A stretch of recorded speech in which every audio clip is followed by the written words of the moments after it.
إن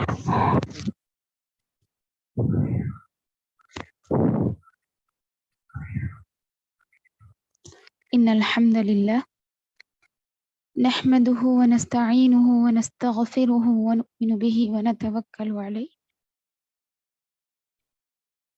ونعوذ بالله من شرور أنفسنا ومن سيئات أعمالنا من يهده الله فلا مضل له ومن يضلله فلا هادي له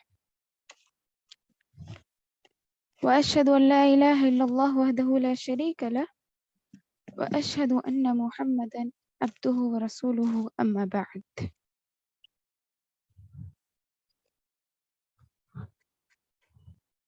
فإن خير الحديث كتاب الله وخير الهدي هدي محمد صلى الله عليه وسلم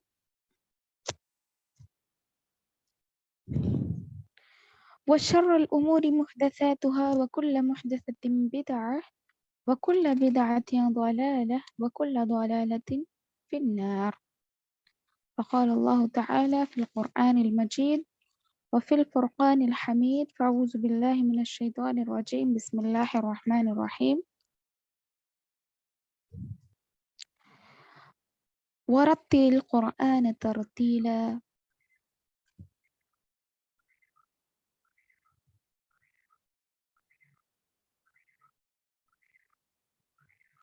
وقال النبي صلى الله عليه وسلم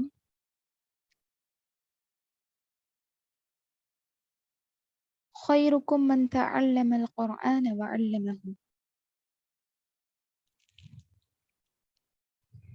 میری پیاری بہنوں السلام علیکم ورحمۃ اللہ وبرکاتہ. تمام تعریفیں اللہ وحدہ لا شریک خالق کائنات مالک ارض و سما کے لیے لائق و سزاوار ہے، جس نے ہم مسلمانوں کو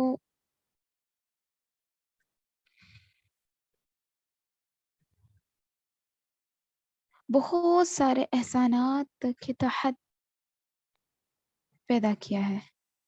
اللہ رب العزت کے ہم پر بے شمار احسانات ہے.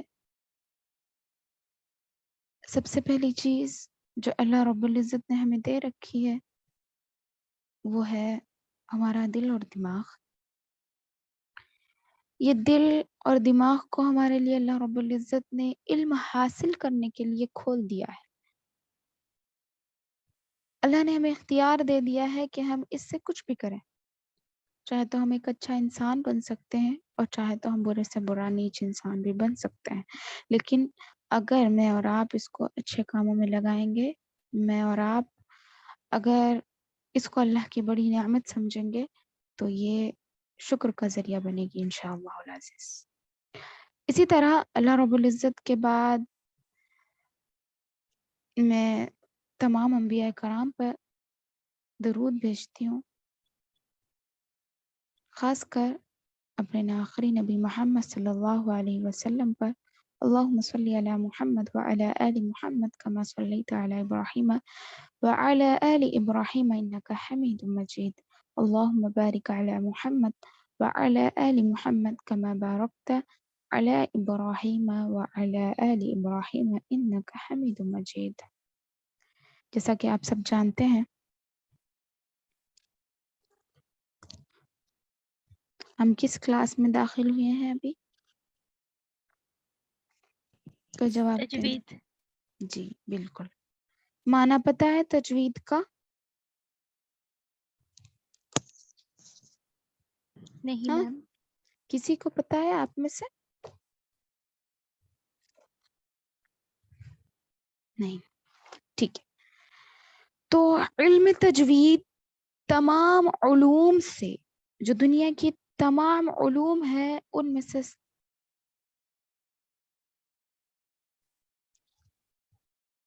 ہاں کسی نے کچھ کہا ہے چیٹ میں، جواب دیا ہے تجوید کے معنی کا کیا ہے؟ سسٹر کون ہے وہ؟ کلثوم. تو صحیح ریسائٹ کرنا قرآن کو رولنگ کے ساتھ. بالکل صحیح کہا آپ نے. ہاں لیکن اس کا لغوی معنی الگ ہوتا ہے، ڈکشنریکل میننگ الگ ہوتا ہے، اور اس کا اصطلاحی معنی الگ ہوتا ہے، اور دو معنی میں آپ کے سامنے رکھتی ہوئی چلوں گی انشاءاللہ العزیز۔ ہاں، تو میں کیا کہہ رہی تھی کہ تجوید کی جو اہمیت ہے اسلام میں، اور قرآن کو پڑھنے کی جو اہمیت ہے قرآن اسلام میں، شاید آپ کو پتہ ہی ہوگی۔ اگر نہ بھی پتہ ہو تو میں آپ کے سامنے ایک دو حدیث رکھتی ہوں، اس کے تعلق سے اللہ کے نبی صلی اللہ علیہ وسلم نے کیا فرمایا؟ خیرکم من تعلم القرآن وعلمہ، تم میں سے بہترین شخصیت، اس دنیا کا سب سے بہترین شخص کون ہے؟ کہا میرے اور آپ کے نبی محمد صلی اللہ علیہ وسلم نے کہ جو خود قرآن سیکھے اور دوسروں کو قرآن سکھائے۔ یہ بہترین شخصیت ہو گئی اسلام دنیا کی۔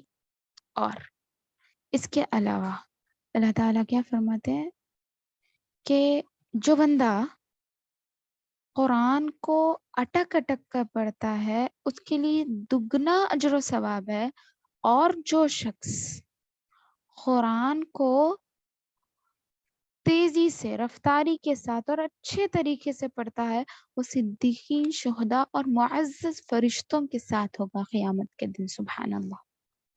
یہ ماں عائشہ رضی اللہ عنہا کی حدیث ہے، راوی حدیث ماں عائشہ رضی اللہ عنہا ہے۔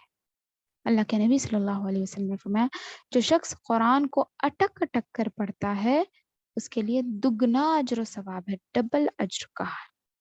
اور جو شخص قرآن کو روانگی کے ساتھ، بہت ہی تیز اور صحیح سلیقے کے ساتھ، تجوید کی رولنگ کے ساتھ پڑھتا ہے، اس کے لیے کیا فرمایا؟ وہ قیامت کے دن صدیقین، شہداء اور معزز فرشتوں کے ساتھ اٹھایا جائے گا۔ سبحان اللہ۔ میرے اور آپ کے لیے اس سے زیادہ بڑی چیز، اس سے زیادہ بڑی خوشخبری کیا ہو سکتی ہے؟ دیکھیے، میں اور آپ نہ جانتے ہوئے تجوید اور مخارج میں بہت زیادہ غلطیاں کر لیتے ہیں، بہت زیادہ غلطیاں کر لیتے ہیں، جس کی وجہ سے ہم گناہ کے باعث بھی بنتے ہیں۔ لیکن مجھے اور آپ کو ان سب چیزوں سے بچنے کے لیے علم تجوید حاصل کرنا ضروری ہے۔ میں ایک چھوٹی مثال دوں آپ کے سامنے۔ قاف ہے، کیف ہے، دو ورڈس میں یہ جو دو لیٹرز ہے اس میں بہت زیادہ ڈیفرنس ہے، اس کی آواز میں، اس کے مخرج میں۔ جیسے قاف حلق کے آخری حصے سے، یعنی زبان کی جڑ اوپر کے تعلق کو لگنے سے ادا ہوگا، کاف بھی وہاں سے ادا ہوگا، لیکن دونوں کی آواز میں فرق ہے۔ اس کے تھوڑے اوپر حصے سے کاف نکلتا ہے اور قاف اندر سے۔ لیکن اگر ہم نے قاف کی جگہ کاف پڑھ لیا تو قرآن کی میننگ بدل سکتی ہے۔ جیسے کاف سے قلب ہے، قاف سے قلب ہے، ٹھیک ہے؟ قاف سے قلب ہے، کاف سے قلب ہے۔ قلب کا معنی کیا ہو گیا؟ دل، اور قلب کا معنی ہو گیا کتا۔ ہو سکتا ہے کسی کی سلانگ ہی ویسی ہو، کوئی کہیں پر رہتا ہے، ان لوگوں کی سلانگ اس طرح کی ہوتی ہے کہ وہ قاف کو کاف پڑھ لیتے ہیں، یا پھر کچھ اور، جیسے شین کو سین، سین کو شین ہی پڑھ لیتے ہیں، سین کو بھی شین، شین کو بھی شین، اس طرح تھوڑے مطلب گاؤں کی یہ تاثیر ہوتی ہے کہ ان لوگوں کی سلانگ ہی ایسی ہوتی ہے۔ لیکن قرآن کے معاملے میں ہم یہ کوتاہی بالکل بالکل نہیں کر سکتے۔ ہمیں چاہیے کہ ہم اپنے آپ کو، اپنے زبان کو، اپنی سلانگ کو قرآن کے تعلق سے بدلیں، کیونکہ ہم گناہ کے باعث نہ بنیں۔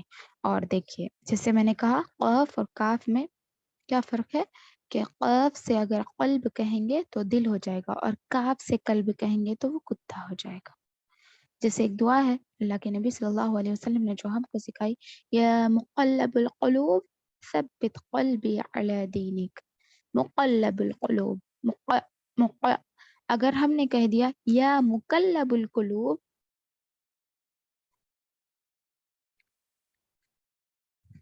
کتوں کو کتے کرنے والے، اس طرح کا معنی آ جائے گا، نعوذ باللہ۔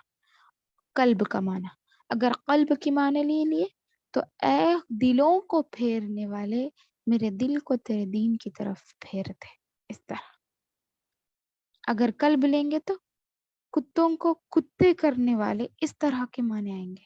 تو دیکھیے کتنا ڈفرنس، اس طرح کی بہت ساری مثالیں میں آپ کے سامنے رکھ سکتی ہوں، لیکن وقت اجازت نہیں دیتا، اس وجہ سے میں زیادہ آپ کے سامنے نہیں رکھوں گی باتیں، لیکن ضروری ہے میرے اور آپ کے لیے کہ ہم علم تجوید حاصل کریں، تاکہ ہم ان مقدس لوگوں میں سے ہوں جو قرآن کو پڑھنے والے اہل القرآن کے نام سے جانے جاتے ہیں، اور ہم ان مقدس لوگوں میں سے ہوں جن کی، اب جیسے دیکھیے ایک اور حدیث ہے جس میں اللہ کے نبی صلی اللہ علیہ وسلم نے کیا فرمایا کہ قرآن کے ایک ایک حرف پر 10 نیکیاں ملتی ہیں، پڑھنے والے کے لیے قرآن کے ایک ایک حرف پر 10 نیکیاں ملتی ہیں۔ اور میں نہیں کہتا کہ الف ایک حرف ہے، الف لام میم ایک حرف ہے، بلکہ میں کہتا ہوں کہ الف ایک حرف ہے، لام ایک حرف ہے، میم ایک حرف ہے۔ تو صرف آپ الف لام میم، میں اور آپ صرف الف لام میم پڑھیں گے تو ہم کو 30 نیکیاں ملتی ہیں، لیکن کب؟ شرط کیا ہے؟ کنڈیشن کیا ہے؟ جب آپ اس کو اسی طریقے سے پڑھے جس طریقے سے پڑھنے کا اس کا حق ہے، اور وہی حق تجوید ہے، وہی حق تجوید ہے۔ اگر ہم نے اس کا حق ادا نہیں کیا تو بیکار ہے۔ اللہ کے نبی صلی اللہ علیہ وسلم نے جو طریقے سے پڑھنے کو کہا، اللہ کے نبی صلی اللہ علیہ وسلم کو جس طریقے سے جبرائیل علیہ السلام کے ذریعے سے اللہ تعالیٰ نے سکھایا، وہ طریقہ میرے اور آپ کے نبی نے ہمیں سکھایا، تو ہمیں چاہیے کہ ہم اسی طریقے سے پڑھیں۔ ہمارے اندر ایک بات عام ہے کہ ہم عربی کو اردو بنا لیتے ہیں، اردو طریقے سے پڑھ لیتے ہیں، لیکن نہیں، ہم اس وجہ سے کیا مطلب ثواب کے حقدار نہیں بلکہ عذاب کے حقدار بن جائیں گے اگر ہم نے اس طرح کی کوتاہیاں کی تو، ٹھیک ہے۔ اس وجہ سے میرے اور آپ کے لیے ضروری ہے کہ ہم کیا کریں، تجوید کے رولز کے قواعد کو جانیں۔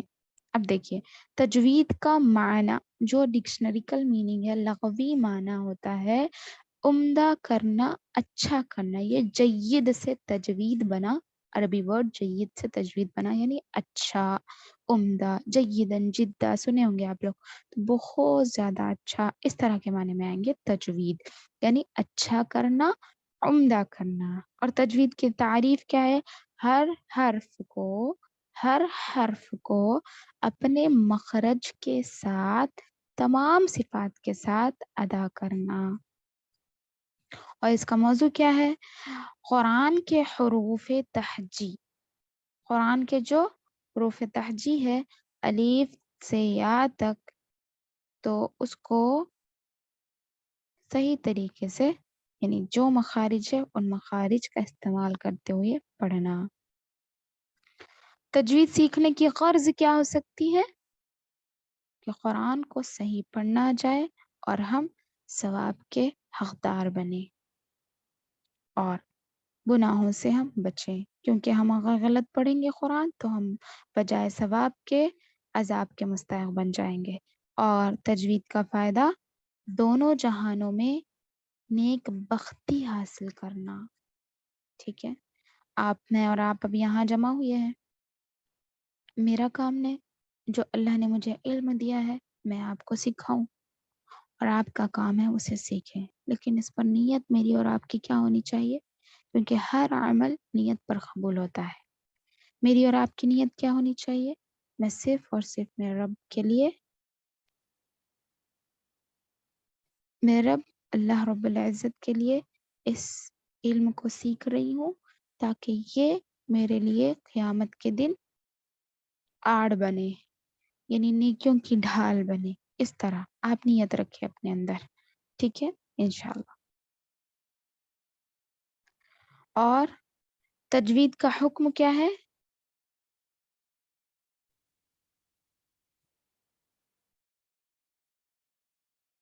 علم تجوید سیکھنا، اور اتنا علم سیکھنا کہ آپ قرآن کو صحیح طور پر پڑھ سکیں، یہ فرض عین ہے آپ کے لیے، فرض عین ہے. اور تجوید کا مرتبہ کیا ہوگا کہ اس کا مرتبہ جو تجوید ہے، علم تجوید ہے، اس کا مقام و مرتبہ یہ ہے کہ یہ تمام علوم سے افضل ہے، ہر علم سے افضل ہے، کیونکہ قرآن اللہ کا بھیجی ہوئی کتاب آسمان سے ہم تک آئی، اور اس کو ہم پڑھنا سیکھ رہے ہیں. یہ اللہ کی طرف سے لکھا ہوا قرآن ہے، تو بہت زیادہ معزز بات ہوگی نا، عزت والی بات ہوگی. اللہ کی طرف سے بھیجا ہوا قرآن میں اور آپ پڑھ رہے ہیں، تو ہم اپنے آپ کو ایک پراؤڈ فیل کروائے اپنے اندر سے، اپنی روح کو سکون دے اس چیز سے کہ مجھے یہ قرآن پڑھنا آتا ہے جو رب کے پاس سے لوح محفوظ سے ہم تک آیا. الحمدللہ.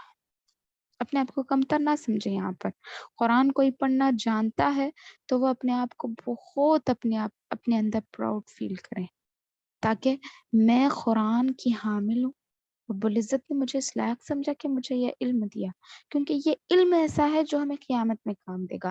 باقی کہ اس کے علاوہ کا جو علم ہے، جیسے آپ نے ڈاکٹری پڑھ لی، جیسے آپ نے انجینئر کا کام کر لیا، یا انجینئر کی پڑھائی پڑھ لی، یا آپ نے پائلٹ، جو بھی دنیا کے فنون کی آپ نے تعلیم حاصل کر لی، وہ صرف فن ہے. اور جب تک میری اور آپ کی سانس باقی ہے تب تک وہ علم ہمارے کام آئے گا. اس کے بعد ان ڈگریوں کا میرے اور آپ کے لیے کوئی فائدہ نہیں ہوگا، کوئی فائدہ نہیں ہوگا. اس میں بھی آپ اچھی نیت رکھ سکتے ہیں. جیسے آپ اگر انگلش سیکھ رہے ہیں، آپ یہ نیت رکھ سکتے ہیں کہ میں انگلش کو سیکھوں گی. کیوں؟ جو انگلش جاننے والے لوگ ہیں، اس لینگویج میں میں اللہ کے دین کی دعوت دے سکوں. اس طرح تو ہر چھوٹی چیز میں آپ اگر نیت نیکی کی رکھیں گے تو بہت ہی میرے اور آپ کے لیے زیادہ سے زیادہ یعنی نیکیوں کا باعث ہو جائے گا. دن کا سارا کام ہمارا نیکیوں میں جائے گا. کوئی ہاؤس وائف ہے، اگر کوئی ہاؤس وائف ہے، وہ بھی یہ سوچ کے اپنا گھر کا کام نپٹاتی ہے کہ میرے بچوں کی ذمہ داری رب العزت نے مجھ پر رکھ دی ہے، مجھے کرنا ہی کرنا ہے. اس طرح کی سوچ، نیکی کی سوچ اب ہم اپنے دل میں رکھیں گے تو بہت ہی بہتر ہوگا. میں میرے موضوع سے ہٹ رہی ہوں، بلکہ میرے کہنے کا مقصد صرف یہی ہے کہ ہم جب تجوید کا علم سیکھ رہے ہیں تو میری اور آپ کی نیت یہ ہونی چاہیے کہ ہم اس سے رب کی رضا حاصل کریں، اور یہ علم تجوید ہمارے لیے، میرے اور آپ کے لیے قیامت کے دن نیکیوں کا باعث بنے، اور ہم کو جہنم سے ڈھال بنے یہ چیز انشاءاللہ العزیز، اور ہم اہل القرآن جیسے نام سے نوازے جائیں انشاءاللہ العزیز. تو چلیں الحمدللہ. حروف تہجی کسے کہتے ہیں؟ الف سے یا تک جتنے بھی حروف ہیں ان کو حروف تہجی کہا جاتا ہے. اور ان حروف میں مکمل 17 مخارج ہے. حروف کتنے ہیں؟ 28. 28 بھی ہو سکتے ہیں، 29 بھی ہو سکتے ہیں. تو اس میں سے ایک حمزہ کو کچھ ایسا اسکپ کر دیا جاتا ہے جو 29 کہتے ہیں. تو دونوں بھی صحیح ہے، 28 یا 29. تو 28 یا 29 حروف تہجی ہے، اور اس میں سے مخارج جو ہے وہ 17 ہے. زبان اور داڑ، ناک کا بھانسا، حلق سے ادا ہونے والے تمام حروف، یہ تمام مخارج ہے.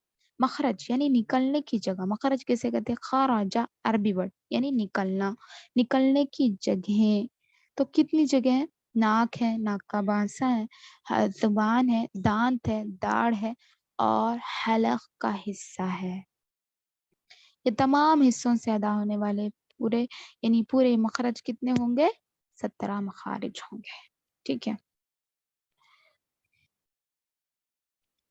17 مخارج ہوں گے. اور دیکھیے ہماری زبان کے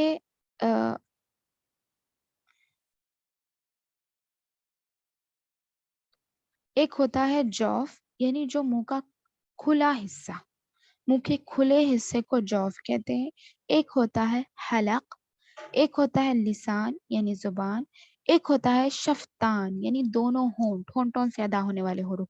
ایک ہوتا ہے خیشوم یعنی ناک کا بھانسا. جوف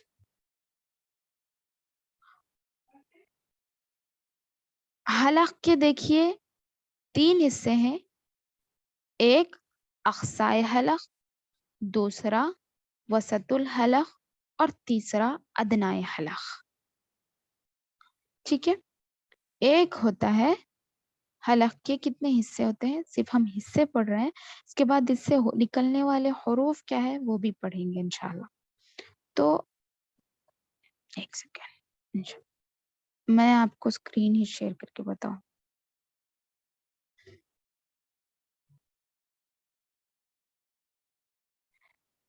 اور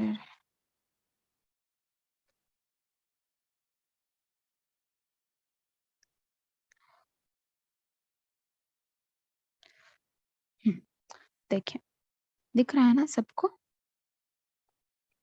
جی جی. تو دیکھیے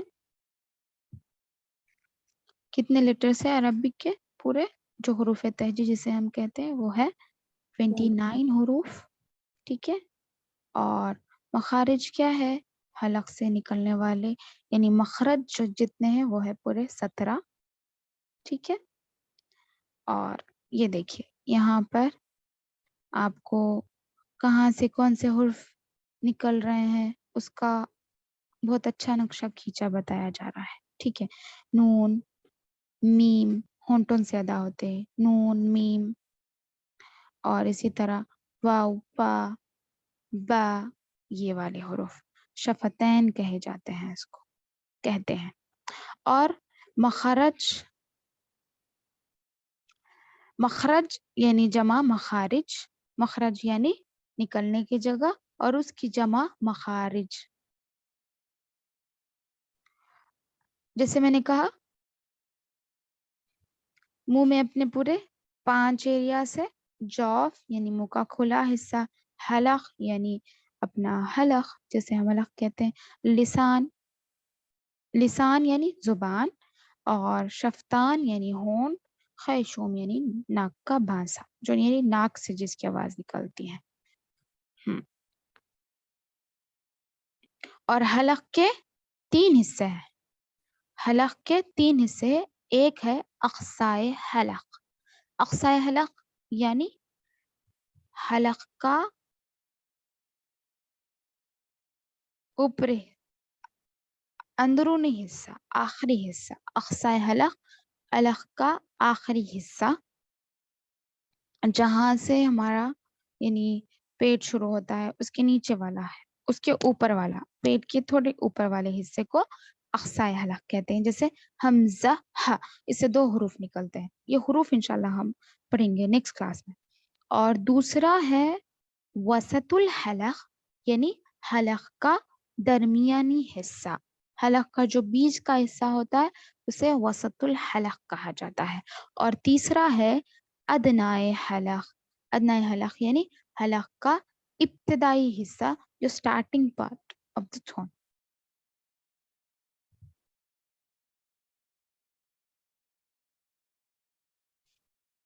ٹھیک ہے. ادنائے حلق حلق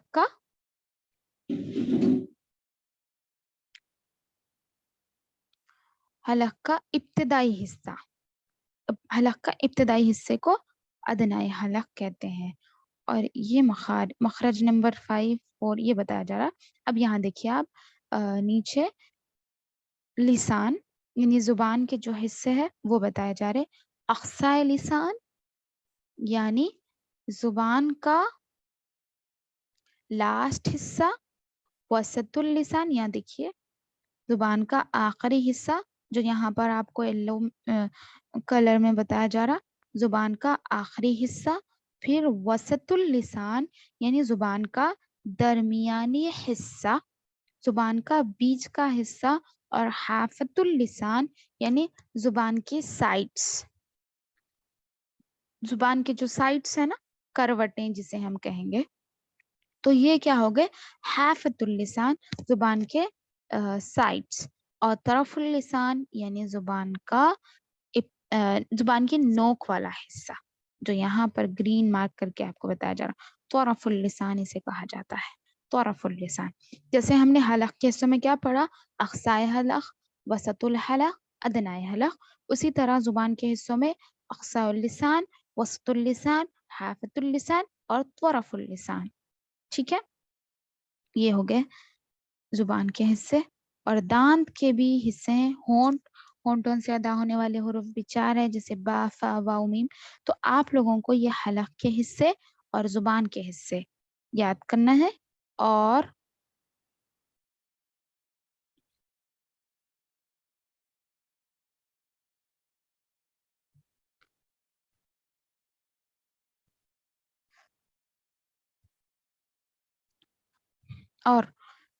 جو میں نے آپ لوگوں کو امپورٹنس آف تجوید کہی ہے وہ بھی آپ کو یاد رکھنی ہے. تو اور ایک چیز یہ ہے کہ اچھا، میں آپ لوگوں سے سوال کروں گی کہ آپ لوگ پورے حروف ہجا پڑھ لیں گے آج؟ بتائیے. جی ہاں.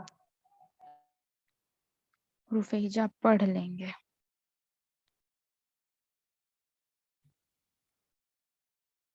ہاں، تو یہ مطلب مخارج نکالنے میں اور وہ پڑھنے میں مشکل نہیں ہوگی بالکل بھی انشاءاللہ.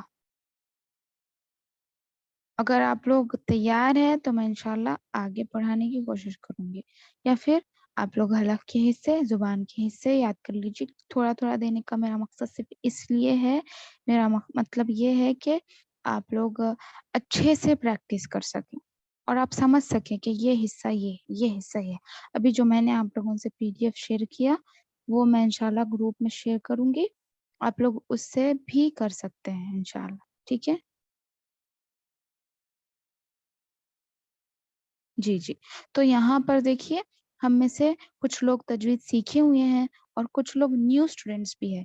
اس وجہ سے ہم کیا کریں گے، تھوڑا تھوڑا ہی لیں گے جس کی وجہ سے آسانی ہو. ٹھیک ہے، اور جتنا میں نے سمجھایا ہے اس میں سے آپ لوگ سب یاد کریں گے، اور نیکسٹ کلاس میں 15 یا 20 منٹس تک کویشچنس کروں گی. اس کے بعد والی 40 منٹس انشاءاللہ ہم دوسری کلاس لیں گے. ٹھیک ہے، اور کسی اب تک جو پڑھے ہیں ہم اس میں کسی کا کچھ ڈاؤٹ ہے، کچھ پوچھنا چاہتے ہیں آپ لوگ تو پوچھیے.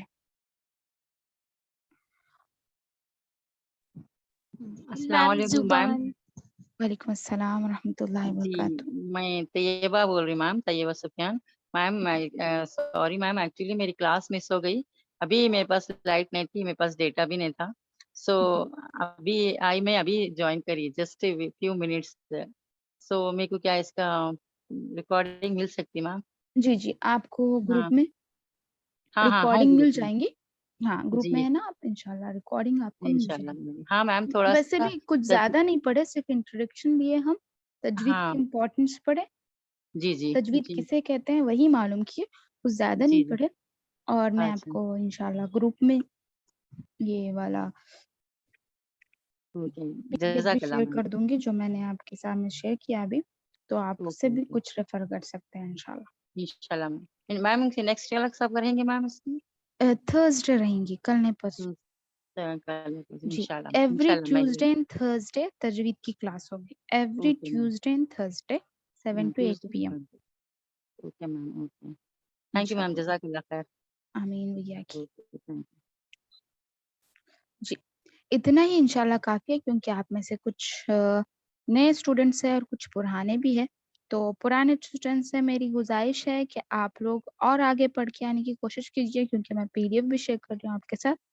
اور جو پرانے اسٹوڈنٹ جو نئے ہیں ابھی تجوید میں جوائن ہوئے ہیں، تو وہ لوگ جتنا پڑھے ہیں اس کو اچھے سے پڑھنے کی کوشش کیجیے انشاءاللہ. ٹھیک ہے، صرف ایسا. میم جی مجھ کو ایک بار زبان کے جو 4 حصوں کے نام ہے نا اتنا بتا دیجیے نوٹ کرنے کے لیے. جی میں آپ کو انشاءاللہ بھیج دوں گی نا. ہاں چلے گا پھر. نہیں جزاک اللہ. تو پھر بھی میں آپ کو بتا دوں گی انشاءاللہ. اوکے دیکھیے ٹھیک ہے میم. پہلا جو اقصاء اللسان ہے زبان کا، کیا والا اسٹارٹنگ پارٹ، آخری حصہ، زبان کا جو آخری حصہ ہوتا ہے، زبان کی جڑ بھی ہم کہہ سکتے ہیں، زبان کا آخری حصہ بھی کہہ سکتے ہیں، تو اسے کہتے ہیں اقصا اللسان. اور جو زبان کا درمیانی حصہ ہوتا ہے، مڈل پارٹ آف دی ٹنگ، تو وہ ہے وسط اللسان. ٹھیک ہے، وسط اللسان. اور جو زبان کی سائڈس ہے اسے حافت اللسان کہتے ہیں. حافت اللسان، زبان کی سائڈس یعنی زبان کی کروٹیں. اور جو زبان کی سٹارٹنگ میں جو نوک ہوتی ہے، نوک اور اس کے اطراف کا جو تھوڑا سا حصہ ہوتا ہے وہ ہے طرف اللسان، جسے زبان کی نوک کہا جاتا ہے. ٹھیک ہے. اور ہونٹوں سے جو شفتان کہتے ہیں، دونوں ہونٹوں کو کیا کہیں گے؟ شفتان. اور جوف منہ کا خالی حصہ، خیشوم یعنی نوس، ناک سے نکلنے کے جو حروف ہوتے ہیں اسے خیشوم بھی کہتے ہیں. ٹھیک ہے. جزاک اللہ خیر میم. آمین ویا کنہ. اور کوئی کچھ ڈاؤٹ ہے؟ میں نے بہت ہی کم لی کلاس آج، اس لیے کہ پہلی کلاس ہے. اگر میں زیادہ پڑھا دوں گی تو آپ لوگ پریشان ہو جائیں گے، اس وجہ سے میں پورا نہیں پڑھوں گی. تھوڑا ہی میں نے آج پڑھایا، اور انشاءاللہ آگے پورے نیکسٹ کلاس میں پورے حروف تہجی ہم کمپلیٹ کر لیں گے مخارج کے ساتھ. اور جو آج مس ہو گئے، انشاءاللہ آپ کے دوست، آپ کی بہنیں، آپ کی کزنس جو بھی ہوں گی، آپ لوگ ان کو بھی انفارم کیجیے، کیونکہ بھلائی کی دعوت دینا ہمارے لیے بھی فرض ہے. تو ہم انشاءاللہ آگے والے کو بھی جو انٹرسٹڈ ہے، جس کو اللہ نے توفیق دی، جس کو شوق دیا اپنے دل سے، تو وہ لوگ جوائن ہو جائیں گے. تو میرے اور آپ کے لیے بھی صدقہ جاریہ ہو جائے گا انشاءاللہ، تاکہ ہم پڑھیں، آگے بھی پڑھائیں، اور یہ میرے اور آپ کے لیے صدقہ جاریہ ہوگا انشاءاللہ العزیز. ٹھیک ہے. ربنا تقبل منا انك انت السميع العليم وتب علينا انك انت التواب الرحيم. سبحان ربك رب العزة عما يصفون وسلام على المرسلين والحمد لله رب العالمين. سبحانك اللهم وبحمدك واشهد ان لا اله الا انت استغفرك واتوب اليك. السلام علیکم ورحمۃ اللہ وبرکاتہ. وعلیکم السلام. وعلیکم السلام.